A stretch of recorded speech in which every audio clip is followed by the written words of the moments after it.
টাকার ঋণ মুহূর্তেই মিটে যাবে ইনশাআল্লাহ। নামাজের পরে 41 বার পড়বেন। যে কোনো নামাজের, আপনি ফজরে পড়তে পারলেন না, জোহরের নামাজের পরে পড়বেন। জোহরে পারলেন না, আসরের নামাজের পরে পড়বেন। আসরে পারলেন না, মাগরিবের নামাজের পরে পড়বেন।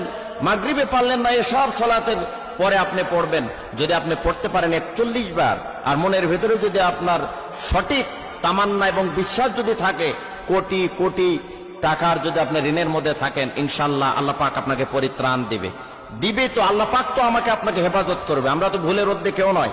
আমাদের চলাফেরা, ওঠা বসা, ব্যবসা বিজনেস করতে গিয়ে অনেক সময় আমরা ভুল করে ফেলি, আমাদের আইডিয়ার বাইরে চলে যায়। আমরা মনে করি ব্যবসা ক্ষেত্রে যদি এত টাকা ইনভেস্ট করি তাহলে মনে হয় যে আমি লাভবান হতে পারবো, কিন্তু আপনার আয়ত্তের চাইতে আপনি লক্ষ লক্ষ টাকা, কোটি কোটি টাকা সেখানে ইনভেস্ট করলেন, এবং বেশি টাকা আপনি সেখানে ইনভেস্ট করার কারণে কোনো কারণে আপনার ব্যবসায় লস হলো, আপনি সেখানে পারলেন না।